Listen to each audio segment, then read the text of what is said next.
जब हम लोग पढ़ाई करेंगे उसका नाम होगा एडजेक्टिव के प्रकार। एडजेक्टिव पढ़ चुके हैं। एडजेक्टिव जो होता है नाउन और प्रोनाउन की विशेषता को बताता है। पूरा एडजेक्टिव के प्रकार इतने हैं, देख ही रहे हैं आप। Adjective of quality, adjective of दूसरा क्वांटिटी, तीसरा एडजेक्टिव ऑफ नंबर, चौथा डिमॉन्स्ट्रेटिव एडजेक्टिव, पांचवा इंट्रोगेटिव एडजेक्टिव, छठवां डिस्ट्रीब्यूटिव, सातवां प्रॉपर, आठवां आपका पॉजिटिव। और हम लोगों ने परिचय कर चुका है कल का पहला का। एडजेक्टिव ऑफ क्वालिटी कोई पूछेगा ना, क्वालिटी का मतलब होता है गुण। क्वालिटी का मतलब गुण। तो कहेंगे कि जब कोई एडजेक्टिव किसी व्यक्ति के या वस्तु के गुण या दोष या रंग या आकार को बताता है तो इसे एडजेक्टिव ऑफ क्वालिटी कहते हैं। क्वालिटी का मतलब होता है गुण। कोई वस्तु है उसका क्या गुण है, उसका क्या आकार है, रंग है, इसके बारे में जो बताता है उसका एडजेक्टिव ऑफ क्या कहते हैं, क्वालिटी कहते हैं। क्वालिटी का मतलब क्या होता है, गुण होता है। उदाहरण में Sachin is a good player. Good क्या है, गुड सचिन के क्वालिटी को बता रहा है, इसलिए इसको क्वालिटी कहा गया है। दूसरा आपका एडजेक्टिव ऑफ क्वांटिटी। क्वांटिटी का मतलब मात्रा, कितना माप तो है, लेकिन ये भी नाउन के पहले ही आता है। कितना मात्रा का मतलब होता है क किलो है, 10 किलो, 20 किलो, 30 किलो, कम है अधिक है, इसके बारे में जो बताता है उसी को हम लोग इनफ कहते हैं। तो एडजेक्टिव ऑफ क्वांटिटी का मतलब होता है कि जब कोई एडजेक्टिव किसी वस्तु के तौल या मात्रा के बारे में बताता है तो इसे एडजेक्टिव ऑफ क्वांटिटी कहते हैं। याद कर लो, देखो दो शब्द इसमें आया है, या तो मात्रा उसकी कितनी है या उसकी तौल कितनी है। तो जब कोई एडजेक्टिव किसी वस्तु के तौल या मात्रा के बारे में क्या करता है, बताता है, तो इसे एडजेक्टिव ऑफ क्या कहते हैं, क्वांटिटी। क्वांटिटी का मतलब होता है मात्रा। जब भी क्वांटिटी की बात करेगा तो इसको मात्रा कहेंगे।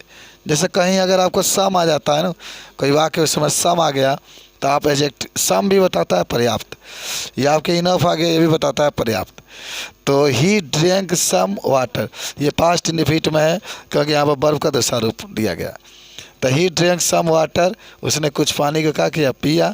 तो ये एडजेक्टिव ऑफ, क्योंकि सम जो आ गया है, सम में बता रहा है कि ये कौन सी एडजेक्टिव है, एडजेक्टिव ऑफ क्वांटिटी है। सी माने उसके पास, सी माने उसके है माने पास है, इनफ माने पर्याप्त, मनी माने होता है धन, उसके पास पर्याप्त धन है। तो जो इनफ देख रहे हैं, इनफ ये भी पर्याप्त है, और इनफ भी आपको एडजेक्टिव ऑफ क्वांटिटी के बारे में क्या कर रहे हैं, बता रहे हैं। चलिए सब लोग लिख लिया, अब आराम से पढ़ो।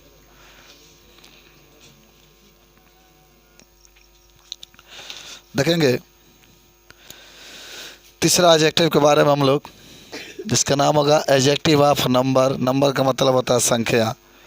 आप कहेंगे कि जब कोई एडजेक्टिव किसी वस्तु के संख्या, क्रम या गुणे के बारे में बताता है तो इसे एडजेक्टिव ऑफ नंबर कहते हैं। नंबर का मतलब होता है संख्या। जब भी कोई एडजेक्टिव हो, वह एडजेक्टिव संख्या के, क्रम के या गुणे के बारे में बताता है तो इसे एडजेक्टिव ऑफ नंबर कहते हैं। जैसे ना एग्जाम्पल में, आई हैव 5 रुपीज़, तो मेरे पास 5 रुपया है, तो जो 5 होगा उसको हम लोग कहते हैं एडजेक्टिव ऑफ नंबर, क्योंकि संख्या को बता रहा है। तो जब भी माने 5 हो, 6 हो, ट्वाइस हो, ट्वाइस माने दोहरा होता है, थ्राइस माने 13 हो, ये कहीं भी आपको दिखाई दे तो आप तुरंत कहेंगे कि इसे एडजेक्टिव ऑफ नंबर की श्रेणी में रखा जाता है। 4 नंबर है डिमॉन्स्ट्रेटिव एडजेक्टिव, संकेतवाचक विशेषण। आप कहेंगे कि जब कोई एडजेक्टिव नाउन के पहले आता है तथा नाउन की ओर संकेत करता है तो इसे डिमॉन्स्ट्रेटिव एडजेक्टिव कहते हैं। माने नाउन के पहले आएगा लेकिन नाउन की ओर संकेत करता है। जैसे नाउन के ओर आएगा, नाउन के ओर संकेत करता है। हालांकि एक बात जरूर याद रखेंगे, उसमें दिस हो, दीज हो, डैट हो, दोज हो, ये जितने शब्द होते हैं सब डिमॉन्स्ट्रेटिव एडजेक्टिव कहलाते हैं। जैसे the boy is my friend, the boy is my friend, ये लड़का मेरा मित्र है। बॉय आपका नाउन है, इसके ठीक पहले क्या आ गया है। अच्छा, एक काम करना है, दिस कर लो, इसको दिस कर लो। तो दिस है ना, तो बॉय के पहले आया है ना, तो बॉय के संकेत करता है यह लड़का, यह लड़का, यह लड़का, माने यह इसके बॉय की ओर संकेत कर रहा है। तो this boy is my friend, ये लड़का मेरा मित्र है। That fan is new, fan माने क्या होता है, पंखा। कह रहा है कि वह पंखा नया है, तो पंखा की ओर दैट बता रहा है, तो दैट आपका क्या होगा, डिमॉन्स्ट्रेटिव एडजेक्टिव होगा। दीज एप्पल्स आर स्वीट, ये सेब कहाँ है, मीठे हैं। दीज माने होता है ये आपके जो होता है, जो दीज हैं वह डिमॉन्स्ट्रेटिव एडजेक्टिव हैं। हो गया, मिटा दिया जाए इसको। सब लोग को याद भी हो गया होगा। तो यहाँ पर अब एडजेक्टिव नंबर हम लोग चल रहे हैं 5 नंबर पर, जिसको कहते हैं इंटीग्रेटिव एडजेक्टिव। हम लोग पढ़ करके आ रहे हैं कि इंटीग्रेटिव का मतलब होता है प्रश्नवाचक। जब भी इंटीग्रेटिव की बात करेगा तो कह सकते हैं कि जब कोई प्रश्नवाचक शब्द नाउन के, अच्छा इसमें जितने भी एडजेक्टिव देख रहे हैं ना वो हमेशा नाउन और प्रोनाउन के पहले आते हैं, तो नाउन के पहले ही आया है। तो कह सकते हैं कि जब कोई इंटीग्रेटिव में कि जब कोई प्रश्नवाचक शब्द नाउन के पहले आया हो तथा नाउन के प्रश्न पूछने के बारे में बताए तो उसे इंटीग्रेटिव एडजेक्टिव कहते हैं। यह एडजेक्टिव वाक्य के शुरुआत में आता है, जैसे वाक्य के शुरुआत में वाट आ गया या हाउ आ गया या विच आ गया या हु आ गया, लेकिन इसके बाद से आपका नाउन होना चाहिए। जैसे इसमें दिया है ना, हुज पेन इज दिस, माने हुज माने होता है किसके, पेन इज दिस, यह कलम किसका है। तो देखिए पेन आपका नाउन है और ठीक इसके पहले हुज आ गया है, तो हुज जो आपका होगा कौन, इंटीग्रेटिव एडजेक्टिव होगा, और पेन आपका क्या होगा, नाउन होगा। Which book did you by, कह रहा है कि कौन सा किताब तुम खरीदोगे। तो इसमें देखो विच जो है, विच आपका इंटीग्रेटिव एडजेक्टिव है क्योंकि ये बुक के पहले आया है।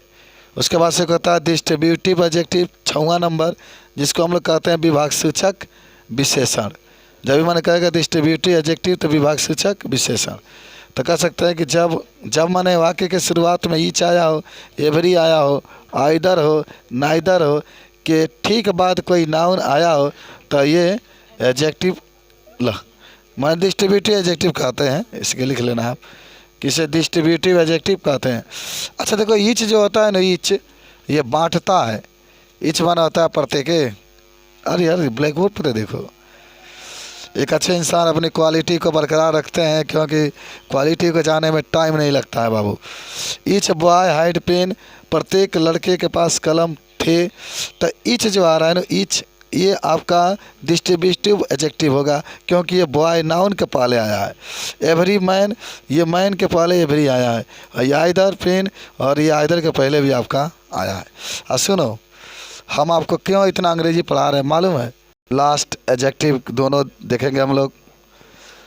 सबसे पहला जो बात आया प्रॉपर एडजेक्टिव, जिसको आप हिंदी में व्यक्तिवाचक विशेषण कहते हैं, और कह सकते हैं कि जो शब्द किसी प्रॉपर नाउन से बनकर अन्य नाउन की विशेषता बताता है तो उसे प्रॉपर एडजेक्टिव कहते हैं।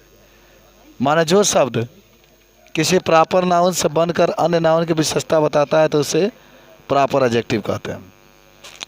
इंडियन सोल्जर आर ब्रेव, इसका उदाहरण हो जाएगा अमेरिकन इंग्लिश इज डिफ़िकल्ट, माने अमेरिकन अंग्रेजी जो है बड़ी कठिन है। तो ये दोनों आप देख रहे हैं प्रॉपर एडजेक्टिव हो जाएगा। लास्ट आपका है पॉजिटिव एडजेक्टिव, अधिकारवाचक विशेषण, वे एडजेक्टिव जो किसी व्यक्ति या वस्तु के अधिकार के बारे में बताता है तो इसे पॉजिटिव एडजेक्टिव कहते हैं। आओ तो यहाँ रख दो, तो इसे पॉजिटिव एडजेक्टिव कहते हैं, ये रख दो। अच्छा देखो पॉजिटिव का मतलब होता है जो अपना के बारे में बताता है। जैसे आई होता है तो अपने के लिए क्या लिखते हैं, माई। ही होता है तो अपने के लिए हीज। सी होता है तो अपने के लिए हर। दे होता है तो देयर। वी होता है तो आवर। ईट होता है तो इट्स। योर होता है तो your.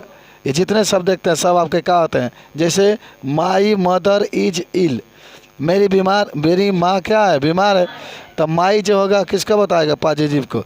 This is your book, this is your book, यहाँ पर माई है आपका, यहाँ पर योर है। That is our, that is our, वह मेरा स्कूल है। आप लोग का शादी ब्याह हो जाएगा, जाएंगे तो कहेंगे भैया हमारा स्कूल था, हम पढ़ते थे।